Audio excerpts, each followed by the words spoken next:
Hi, it's Darren from ProBlogger here. Welcome to another ProBlogger video post.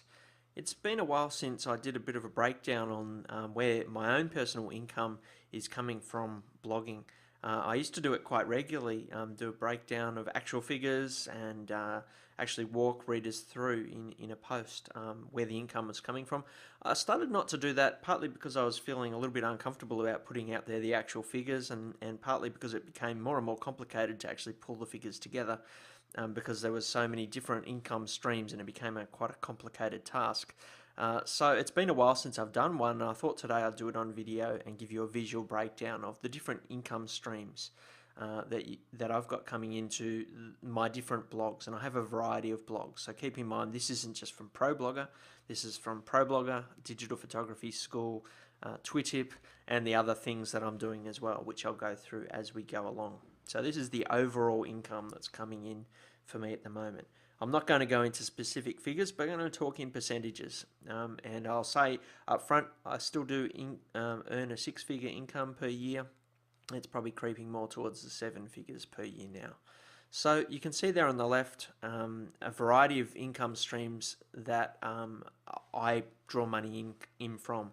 And I've put them in there in the order that they, from largest to smallest. So let's start now. We've got AdSense. AdSense makes up 23% of my income.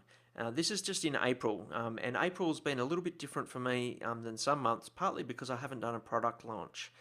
If I do a product launch, these figures would be quite a bit different, and the the the sale of products and ebooks would be a lot larger if I was doing a product launch. But this is a fairly normal month, so AdSense is the number one income stream for me at the moment. This is almost completely through Digital Photography School, where I use AdSense quite a bit when I'm not selling ads directly. With the economy as it is at the moment, we found it a little bit difficult to sell ads directly to advertisers, and AdSense therefore is filling in those that ad inventory for us. And it's doing particularly well, mainly because I find on Digital Photography School, because we have quite a bit of traffic and a fairly well-known brand, we're finding advertisers are targeting us directly through AdSense. They're wanting to align their brand with ours, and so they're targeting us, and so we get bidding wars between advertisers, which is quite nice for us because that increases the price. The number two income for me is affiliate marketing, and it's just under the AdSense figure for April. And this varies quite a bit from month to month, depending on what products other people are launching on a particular month. April was a fairly average month in terms of product launches in my niches.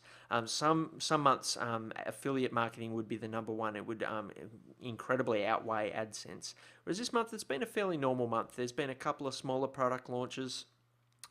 This includes things like everything from really small ebooks that I recommend. So on Digital Photography School, I recommend some ebooks that are only worth $5, and the commission on those is $1.50. It also includes things like the Thesis affiliate program. So I recommend the Thesis theme for WordPress, and I earn a commission on that. I can't remember the exact figure of what I get per sale, but it's significantly higher than $1.50 per commission.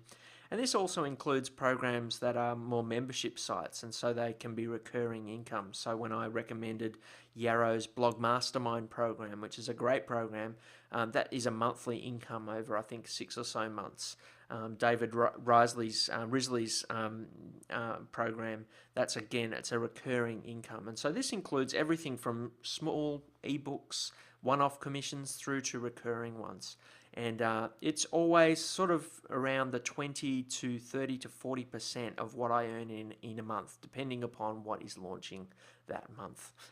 Next month it'll be, I would say, quite a bit higher because I've been recommending a couple of programs that are coming up, such as the social media summit, and I suspect that that'll push up the income for May. Then I've got ebooks. So these are my own ebooks. These are my own products. This includes 31 Days to Build a Better Blog here on ProBlogger, but also includes our Essential Guide for Portraits on Digital Photography School, as well as the Photo Nuts book that we launched. I've also, in this figure, taken out the expenses that I have. So that Photo Nuts ebook is a revenue share that I do with the author of that book. And so I've taken that revenue out, that expense out of these figures. This is one of the areas, the wedges on this graph, that really varies a heap from month to month. I think I wrote on ProBlogger a few months ago that when we launched the first Portraits ebook, we did something like $70,000 or $80,000 worth in a week, just over a week in that launch period. And so you can imagine that wedge this month would have been a lot bigger in this pie. We haven't launched a product now for a couple of months. We've got a couple coming up. And so this is just a fairly normal month with just that recurring sales that we generate. So on 31 Days to Build a Better Blog, on a typical day, we'd sell anything between 10 to 20 ebooks. The next one there we've got is continuity programs, and this includes the membership sites that I'm a part of, largely ProBlogger.com and Third Tribe. So Third Tribe is something that we launched a few months ago. Chris Brogan, Brian Clark and Sonia Simone, and then ProBlogger.com is a paid membership site here on ProBlogger. Again, this is recurring income. So people pay on a monthly subscription to belong to these sites. Direct ad sales. This used to be a lot larger. With the economy the way it is at the moment, it's actually shrunk quite a bit for me. Partly because of the economy and partly because I'm now focusing on some of these other areas, such as selling my own ebooks, promoting other affiliate products a little bit more, the continuity programs that I'm involved with. And so direct ad sales has decreased a little bit for me. This is largely from Twitip and ProBlogger. Chitika is another wedge that has shrunk quite a bit for me, partly because I'm now putting other things in the ad spots that I used to put Chitika in, some of my own products and a few direct ad sales. So the program still performs quite well, but I guess there's other more profitable options for me. And so this month it's a little lower. Again, this does vary a bit depending on what else is going on in the mix. Amazon, the Amazon affiliate program, this is something that has increased over the years for me, but again, it's seasonal. If I was doing this split of income for December or January, you'd find it quite a bit higher because the Christmas sales come in. So it's a bit of a lull in the buying cycle for a lot of people at the moment. In April, there's not a lot in terms of holidays or sales that goes on in Amazon, and so the income is a little bit lower, but it is something that I do quite well out of. Over a year, I guess I probably would be hitting around the six-figure mark probably from Amazon alone over a year, but that's largely through that December, the fourth quarter of the year where the Christmas sales really come in. Have the job boards coming in at 3%. This is something on ProBlogger that many of you will be familiar with. We sell, it's almost a classifieds type setup where people pay $50 to put up an ad. And again, this is a little bit seasonal. We find different times of the year things go up and down, but it's just a small income stream. It's very little work to actually keep that job board running, but it's a nice sort of income to have there in the background. And that sort of ticks away at 1 to 2, sometimes 4 or 5 ads per day, depending on the day of the week and what's going on in the blogosphere. And then the last one there is a 1%er. It's not something that I have every month, but it's just a couple of speaking opportunities that I had in April, which were actually paid opportunities. It's not something I do a lot of, but it is something that I enjoy doing where I can and when I can travel to it. The other income that I sometimes would include in this wheel would be book sales of the Real Book ProBlogger, the book. That's something that I get paid. I think it's a quarterly or every 6 months I get royalties from that. And so on the months that would come in, that probably would come in around the 3 to 1%, somewhere in there, depending on how sales have been over that particular period. but it's not a massive part of my own income stream. I didn't write the book to become rich by any means, but it helps with other things like building credibility and a bit of authority, and I guess building relationships with your readers, being able to offer them a product.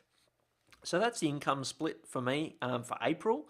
As I say all along, it varies quite a bit from month to month, depending upon what's going on, what products I'm launching, what products other people are launching, and the season as well. Again, like AdSense can actually go quite a bit up in that last quarter of the year as advertisers are bidding on getting their ads shown on my site. In the lead up to Christmas. They want their product being bought for Christmas, and so I find that goes up as well. At different times in the year, we'll do a campaign with different advertisers, and again, that can push out the direct ad sales component of this. So it does vary quite a bit. This does include all of my blogs, not just one of them, and yeah. I hope that gives you a little bit of an insight into what's going on in my blog part of the blogosphere. And I guess the other thing I'd say is that every blog is so different. If I was to actually do this split on each of my 3 blogs, you'd find it varies quite a bit. On Digital Photography School, AdSense is massive, but on ProBlogger, I don't run it because it doesn't work. And the affiliate stuff and my own products would be larger there. So from blog to blog, it will vary a lot. On some blogs, AdSense does not work, and a product will. On others, affiliate marketing is much more powerful. So the key is to experiment, I guess, with the mix of income streams to your own blog. I hope this has been helpful in giving you a bit of an insight in how things have been going for me, and I look forward to reading your comments on this post.